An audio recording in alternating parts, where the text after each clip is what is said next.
Inauguration ce mardi 8 octobre du bâtiment de l'Inspection générale des finances. La cérémonie officielle a été présidée par le chef de l'État Félix-Antoine Tshisekedi Tshilombo.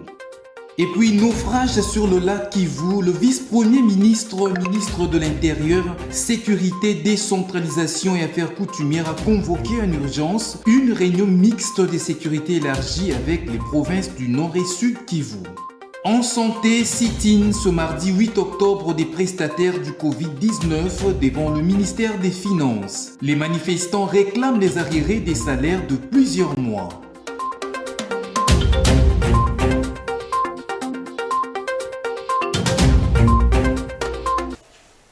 Un nouveau journal vespéral sur votre télévision, mesdames, messieurs. Bonsoir et bienvenue. Inauguration ce mardi 8 octobre 2024 de l'immeuble de l'Inspection générale des finances. La cérémonie officielle a été présidée par le chef de l'État, Félix-Antoine Tshisekedi Tshilombo, en présence de plusieurs personnalités et autorités du pays. Emeline Kambidio. Ce bâtiment, baptisé immeuble Tshisekedi Wamulumba, a été érigé sur fonds propres de l'IGF. Au cours de son inauguration, Jules Alinguete, inspecteur général des finances, a dans son mot des circonstances relaté le processus de sa construction. En effet, sur les frais de fonctionnement alloués à l'inspection générale des finances, la direction de ces services, sous vos recommandations, avait pris l'option d'affecter 60% à la motivation du personnel, 20% au fonds d'investissement et 20% pour le fonctionnement réel. Cette règle de gestion a permis d'améliorer sensiblement la rémunération du personnel et de mettre en place les projets de construction de cet immeuble, ainsi qu'une politique de crédit au personnel soutenue par les 20% des fonds d'investissement placés en dépôt à terme dans les banques commerciales de notre pays. 7587,90 mètres carrés est la superficie de cet immeuble. Isaac Azadi est son constructeur. Réparti sur 9 étages, l'immeuble comprend 142 locaux dont des bureaux, un grand auditorium d'une capacité de plus de 200 personnes, 3 ascenseurs d'une capacité de 1300 kg chacun, une salle de monitoring, une salle serveur, une régie et divers autres locaux. Le bâtiment est équipé d'un système anti-incendie autonome qui se déclenche automatiquement en cas de problème grâce à une ligne d'alimentation indépendante du groupe électrogène et de la tension de la SNEL. Nous avons aussi accordé une attention particulière aux mesures de sécurité. Les entrées des halls d'ascenseurs sont équipées de systèmes d'accès par appareil digital ou biométrique. Pour les véhicules, l'accès au parking du bâtiment est automatisé grâce à la reconnaissance des plaques d'immatriculation, ce qui permet l'ouverture automatique de la porte d'accès. S'en est suivi de l'humour instructif au travers des sketchs pour sensibiliser les participants à lutter contre la corruption. De leur côté, les inspecteurs des finances ont aussi tenu à remercier le chef de l'État. La cérémonie s'est clôturée par la coupure du ruban symbolique ainsi que par la visite du bâtiment par le chef de l'État. Et venons-en en santé où les prestataires du Covid-19 ont manifesté ce mardi 8 octobre 2024 devant le ministère des Finances situé sur le boulevard du 30 juin. Les manifestants réclament les arriérés des salaires de plusieurs mois. On en parle avec Emeline Kambidio. C'est depuis 2 ans. Je pense que c'est la seule république où les prestataires Covid-19 n'ont jamais été payés. Nous avons été ici, ça c'est la 3e année. Alors, plus de 2 DTO ont déjà expiré. Aujourd'hui, nous nous sommes dit que les 3e DTO ne peuvent pas être expirés parce que c'est ça leur stratégie. La première ministre a signé les documents, le ministre du budget a signé les DTO. Maintenant, pour que celui des finances puisse signer l'OPI, ça pose toujours problème. Je crois que c'est toujours le problème de pourcentage comme c'était au temps de l'autre. Je ne sais pas. Parce qu'il n'y a pas de raison depuis le 6. On a déposé les dossiers sur la table du ministre. Ça n'a jamais été signé pendant que les DTO qui viennent après ont été signés. Alors nous sommes très fâchés. Nous allons passer nous ici jusqu'à ce que nous ayons gain de cause. C'est inconcevable. On ne peut pas accepter que les dossiers restent ici. C'est juste ça manque la signature de l'OPI. C'est grave, tandis que la première ministre a dit que ça soit payé à mort d'urgence. On ne sait pas pourquoi il fait ces manœuvres dilatoires. Qu'est-ce qui se cache et qu'est-ce qui se cache là-dedans? En tout cas, nous voulons que notre dossier soit libéré aujourd'hui ou bien. Et en société, naufrage sur le lac Kivu, le vice-premier ministre de l'Intérieur, Sécurité, Décentralisation et Affaires coutumières, Maître Jacquemain Chabani a convoqué une réunion mixte de sécurité élargie avec les provinces du Nord et Sud Kivu. Réunion à l'issue de laquelle plusieurs mesures urgentes et immédiates ont été prises. Regardez. À l'issue de cette réunion, plusieurs mesures urgentes et immédiates ont été prises à l'issue de cette réunion. C'est notamment l'instruction donnée aux procureurs généraux de ces deux provinces, à savoir le Nord et Sud Kivu, de poursuivre les actions judiciaires déjà en cours afin que les auteurs de ce drame répondent de leurs actes devant les cours et tribunaux. Aussitôt arrivée sur place, la délégation gouvernementale s'est déplacée vers les lieux du drame afin de s'enquérir de la situation. C'est ainsi qu'il lui a paru bon de se concerter avec les autorités des deux provinces concernées en réunion mixte élargie de sécurité. À l'issue de cette réunion, des mesures urgentes et immédiates suivantes ont été prises. 1.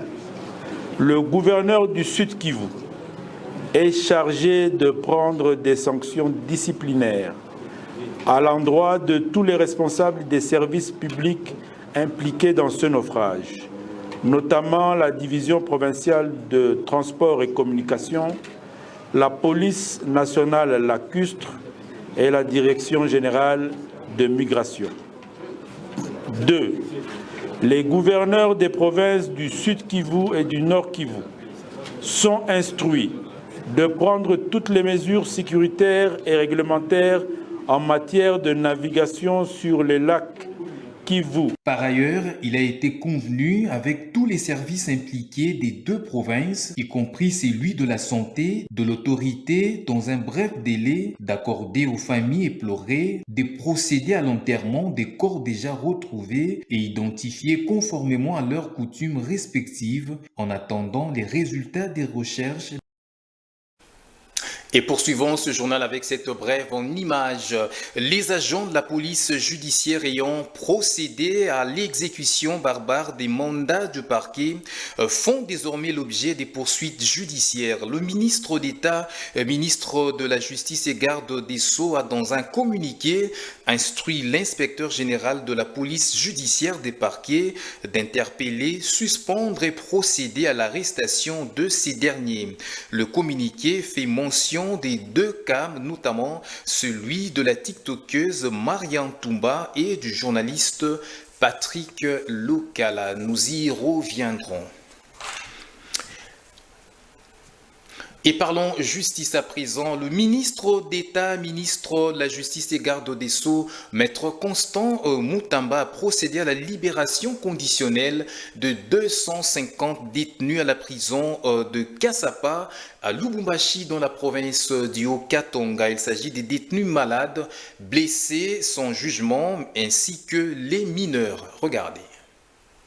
Le ministre d'État, ministre de la Justice et garde des Sceaux, Maître Constant Mutamba, a accordé la libération conditionnelle à 250 détenus de la prison centrale de Kasapa dans le Haut-Katanga, question de désengorger ces centres pénitentiaires. Les bénéficiaires de cette libération ont manifesté une grande joie et ont vivement remercié le chef de l'État, Félix Antoine Tshisekedi Tshilombo, par le canal du ministre de la Justice, Maître Constant Mutamba. Je réponds au nom de Richard Kumwimba. J'ai passé 5 ans à la prison de Kasapa. Je remercie le président de la République, Félix-Antoine Tshisekedi Tshilombo, de nous avoir libérés de la prison. Aussi le ministre de la Justice. Que Dieu vous bénisse et qu'il puisse voir le travail que vous êtes en train de réaliser. Je remercie le président de la République, Félix Tshisekedi, pour ma libération. J'ai passé 5 mois et quelques jours à la prison de Kassapa à Lubumbashi. Je remercie également le ministre de la Justice et toute la délégation qui l'accompagne. Je suis dans une très grande joie en étant libéré aujourd'hui. Toujours dans cette province, le patron de la justice congolaise a, dans le cadre des États généraux de la justice, lancé les consultations populaires. Tour à tour, les victimes des actes de justice taillés sur mesure des hommes forts ont exposé leurs desiderata au patron de la justice. Pour sa part, le ministre d'État, Maître Constant Moutamba, a démontré que le chef de l'État ne l'a pas nommé pour s'enrichir ou encourager une justice malade. Plutôt, il lui a été demandé de redorer et soigner la maladie qui ronge l'appareil judiciaire congolais.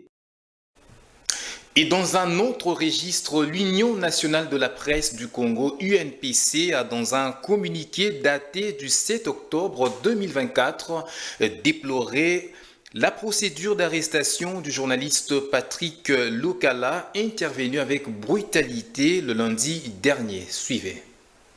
Sans ignorer les griefs retenus contre le journaliste Patrick Lokala, l'UNPC s'est inquiété de la brutalité avec laquelle il a été emmené de sa résidence en présence de membres de sa famille. Le communiqué dit « L'UNPC déplore, dénonce et condamne fermement ces actes de barbarie et d'intolérance qui ne se justifient par aucun prétexte contre un citoyen dans un État qui se veut de droit, perpétrés par les agents de la police judiciaire détachés pour le ramener. » L'Union attire l'attention des autorités judiciaires sur les violences gratuites dont les journalistes en particulier et les citoyens en général sont victimes lors des arrestations légales et justifiées ou non.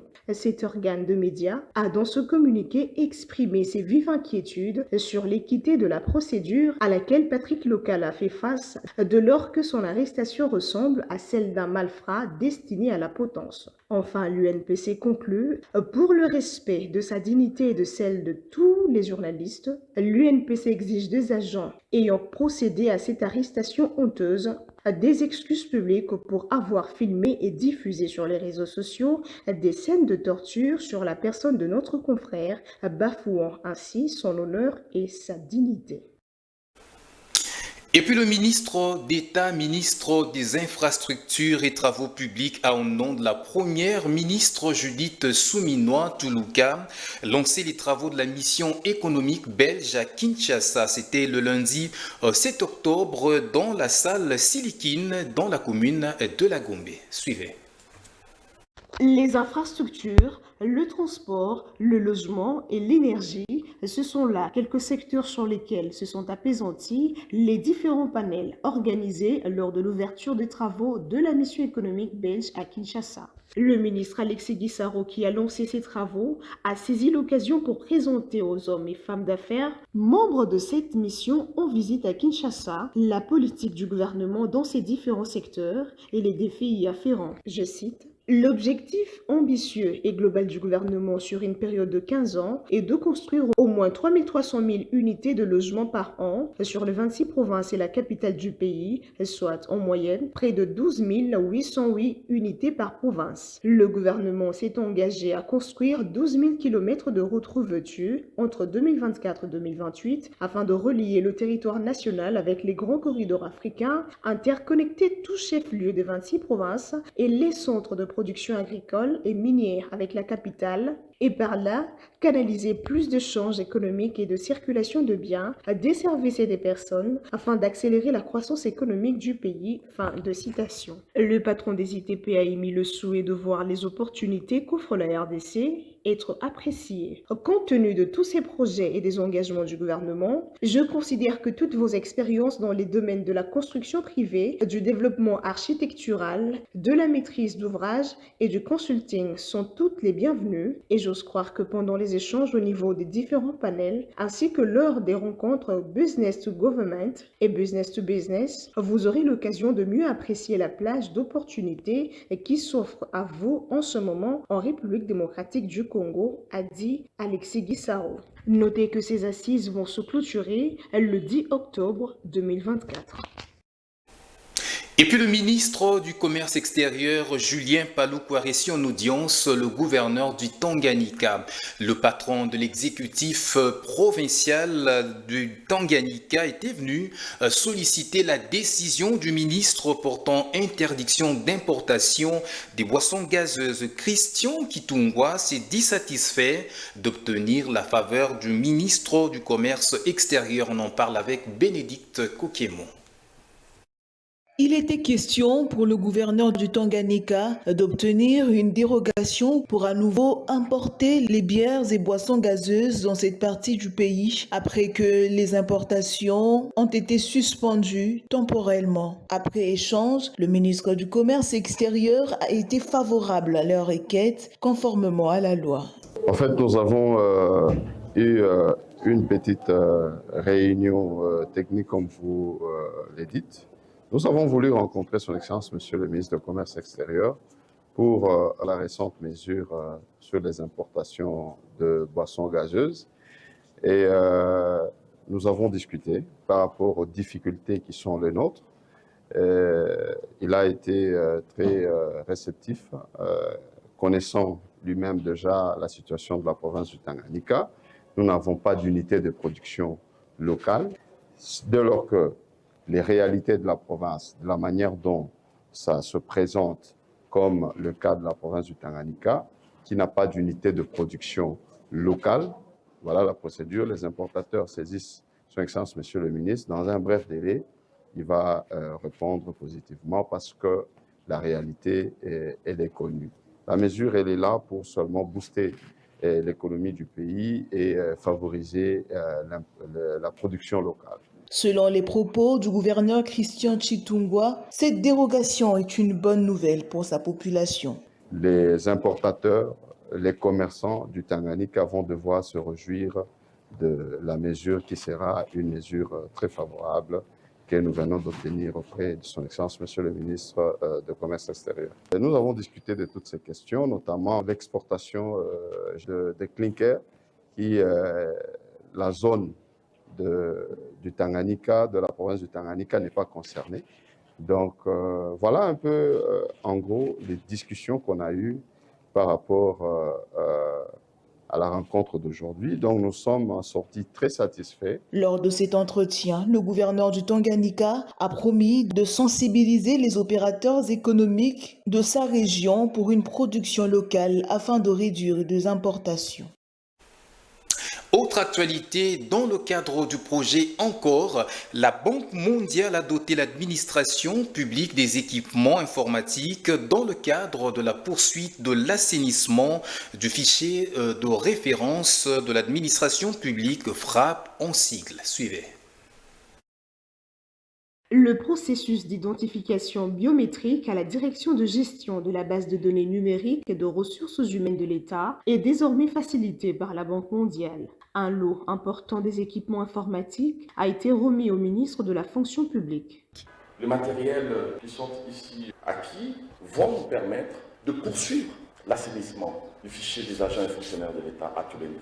Finaliser des processus au niveau du régime général avant d'entamer dans les prochaines semaines l'assainissement, l'identification biométrique des agents prestant sein de services émergents au budget annexe. Nous avons reçu une mission du président de la République et de la première ministre de redresser la situation. Et c'est sans trembler que nous allons devoir nous acquitter de ces devoirs. Après sa réception, Jean-Pierre Liaou a procédé à la remise de ce don à la secrétaire générale qui, à son tour, l'a remis au responsable de la DDDR. Ces appuis arrivent à point nommé pour parachever justement ce travail d'identification biométrique à travers les impressions des cartes des fonctionnaires. Ces matériels vont permettre de poursuivre l'opération d'identification biométrique dans tous les territoires de la République démocratique du Congo.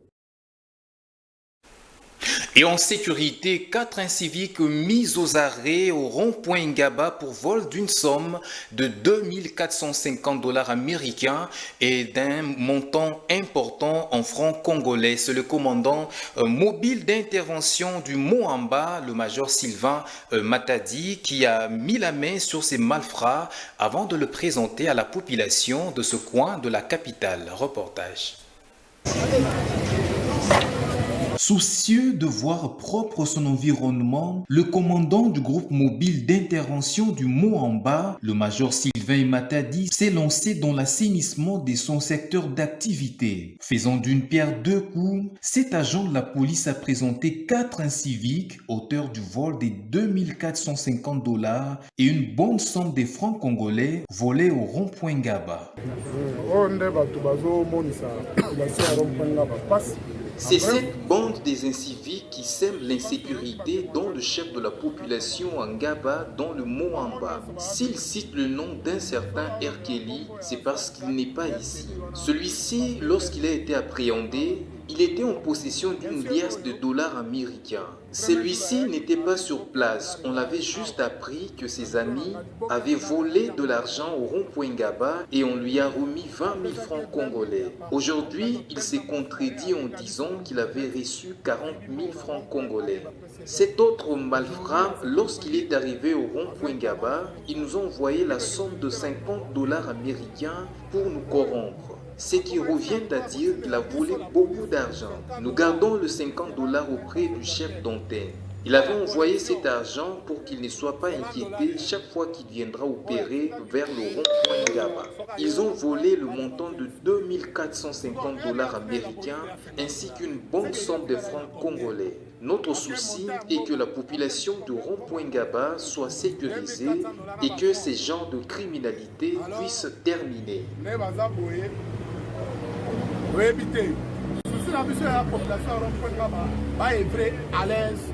Geste salué par la population de ce coin de la capitale qui encourage le commandant Sylvain Matadi à poursuivre son travail avec le même élan. Et en sport, poursuite de la deuxième journée du championnat national de football dénommé Illico Cash Ligue 1 ce mercredi 9 octobre 2024 au stade Tata Raphaël avec l'affiche OC Renaissance du Congo et OC Bukavu Dawa. Cet après-midi, les deux entraîneurs étaient en conférence de presse d'avant-match. Chacun de son côté est prêt à relever les défis. Regardez. Ça ne sera pas un match facile parce que l'adversaire déjà a 3 points, il a gagné le match facile. Et ils vont vouloir encore gagner pour avoir 6 points. Et nous, on a déjà 1 point, on doit se battre pour aussi avoir 4 points. Donc ça ne sera pas un match facile. C'est un match qui va se jouer sur des petits détails. Mais on est prêt, on s'est préparé. Et on va se battre aussi pour avoir le maximum de points. Après la victoire de l'équipe on a battu l'équipe de Kouya Sport. Vraiment, nous sommes revenus à nous pour bien préparer le match de Bukavu parce que ce sont des équipes avec 2 styles de jeu très différents. Bukavu est vraiment percutant au niveau de l'attaque. Nous avons travaillé sur comment le contrer et comment chercher la victoire.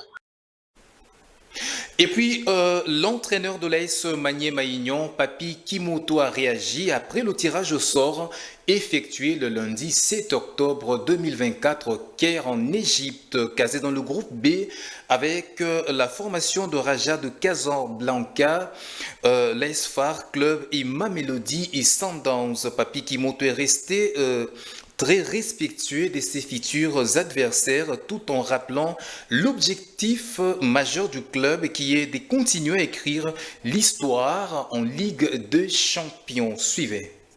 On connaît l'adversaire, on connaît les dates.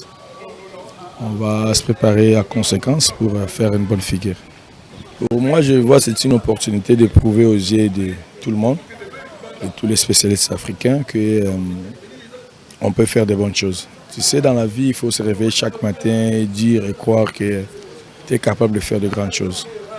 Et de là, tu te donnes les moyens, travailler dur et puis voilà, le reste va suivre. Moi, je ne vais pas faire attention à ce que les gens disent. Ils nous ont déjà éliminés avant de jouer Petro. Et la réalité est autre. Donc, nous, on va se préparer à conséquence. On va prendre les rencontres les unes après les autres, bien préparées. Tout peut arriver. On veut écrire notre histoire dans cette compétition, je le répète encore. On a bien commencé avec les 2 premières phases, préliminaires et la phase qualificative directement. Et voilà, maintenant il y a l'opportunité de prouver qu'on est une équipe. Et je veux que tout le monde arrive à respecter Mani Magnon. On va se faire respecter. Donc voilà, maintenant, en face, c'est des habitués, hein, des vainqueurs. Ils ont déjà gagné, comme je l'ai dit. Et voilà, mais moi et notre équipe, et moi ainsi que les joueurs, c'est une opportunité pour nous. C'est une très bonne opportunité pour nous de faire ce qu'on sait mieux le faire. Et fin de ce journal, on vous rappelle les principaux titres. Inauguration ce mardi 8 octobre du bâtiment de l'Inspection Générale des Finances. La cérémonie officielle a été présidée par le chef de l'État Félix-Antoine Tshisekedi Tshilombo. Et puis naufrage sur le lac Kivu, le vice-premier ministre de l'Intérieur, Sécurité, Décentralisation et Affaires coutumières a convoqué en urgence une réunion mixte de sécurité élargie avec les provinces du Nord et Sud Kivu. En santé, sit-in ce mardi 8 octobre des prestataires du Covid-19 devant le ministère des Finances. Les manifestants réclament les arriérés des salaires de plusieurs mois. Et c'était un plaisir pour nous de vous mettre au parfum de l'actualité, mesdames, messieurs. Merci de l'avoir suivi. Bonne suite de programmes sur la chaîne du Repos.